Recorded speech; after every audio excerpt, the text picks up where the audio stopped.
Now they saying McDonald's and everybody is us. Senomyx. Okay? Senomyx is a transnational company that creates flavor enhancement for products for transnational companies like Pepsi, Kraft, Nestle, Campbell's. And what they've been doing is that they grabbed kidney cells from human aborted fetuses. So they grab these kidney cell lines, las células sanguíneas de los riñones de bebés abortados, and in laboratory they replicate these cells and they put them in all your products. Lo ponen en los productos. What products are we talking about? Well, we're talking about your Gatorade. Drink some aborted babies. Yes, seriously. We're talking about Lay's chips. Yeah, that's why they taste so good, don't they? Pepsi products, all right? Tropicana juices, Dasani water, Minute Maid. We have to not consume anything from these companies.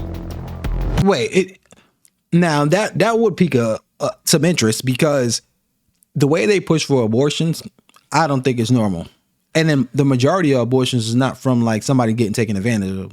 I think like 95 or 99% of all of them is just elective, just, get it. And I believe it's like 80% or something like that of the people that get those abortions get them more than once. So they use it as like their birth control. But we want to see this company right here, Senomyx.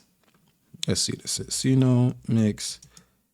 Senomyx. First of all, let's see the Senomyx. Senomyx is now part of the Firm Tech. What is that? Was founded in 1998. Okay, we don't care about that. Senomyx.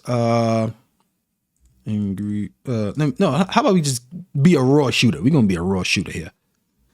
Senomyx, kidney cells. Senomyx, a biotech company focused on flavor ingredients historically used, whatever that is. Oh,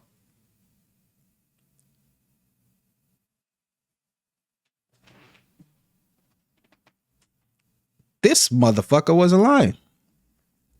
He wasn't lying.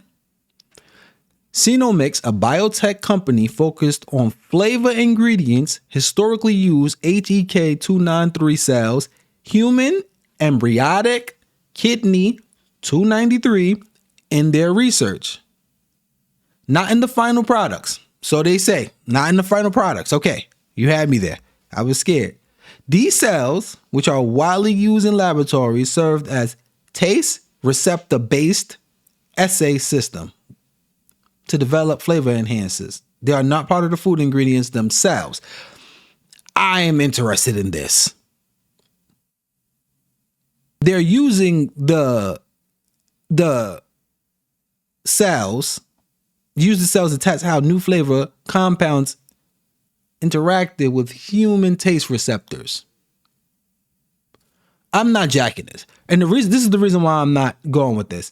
These companies that do things like this, they'll do it in a certain way and they'll have little outs inside of it. So they'll say that it's not part of it. Let's say you need a certain amount of sugars or a certain amount of something in something for you to have to put it on the label. Just because it's not on the label and it says 0 doesn't mean that it's 0. It just means that it didn't pass a certain amount of it for you to have to put it on the food label.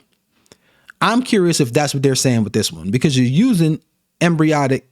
First of all, if you aborted fetuses, you would think that the aborted fetus would just, that's it. Like, the aborted fetus is just gone.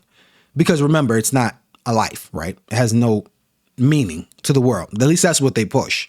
It has no meaning to the world. So if it has no meaning to the world, then you would look at it like it's just trash. Why is it everything they're taking out your body? They take it and then they make use for it.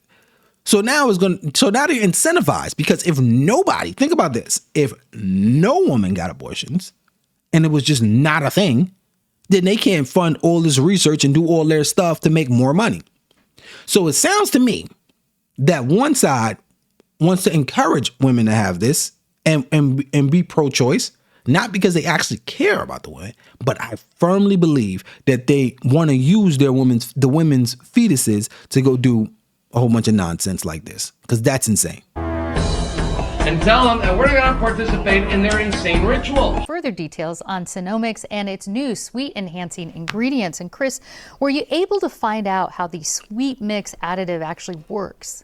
So Senomyx wouldn't actually talk to me for this story, but from what I've found from other scientists I talked to is that it basically, the ingredient interacts with the taste receptors on the tongue. And what it essentially does is it tricks the brain into thinking that there's actually more sugar than the amount of sugar that's actually in the food. So since this would lower the calorie consumption of soft drinks, making them taste sweeter with less sugar in them, why are some scientists concerned about the health impact? So the main concern is obviously you would want to have any new ingredient kind of vetted really well before it goes into food. And the main concern is that the FDA actually didn't review this for safety. And it doesn't have to be, because there's a loophole in a 57-year-old law, which basically allows companies to have their ingredients reviewed by an industry trade group. And in this case, what happens is a company like Senomyx and other flavor companies will go to the trade group that represents the flavor industry. It's called the Flavor and Extract Manufacturers Association. And they have a panel of experts that review the safety of these ingredients. But critics of this loophole basically say that companies like Senomyx are exploiting it and that the FDA should be reviewing these. No, see, that's off. First of all, they just told us that we all Epstein. That's what they just did. Basically said that we all are consuming babies. Number two, they're saying that this is supposed to be a sweetness enhancer. In other words, so your body can take this and make you think you're consuming more sugars than you are. So you could be satisfied with a lower sugar intake. However, all of this stuff is in foods and drinks that are high in sugar. So you already have high in sugar. And you're saying that you're trying to trick my brain to think it's even more sugar than the sugars that you already have in there, the 40-something grams of sugar.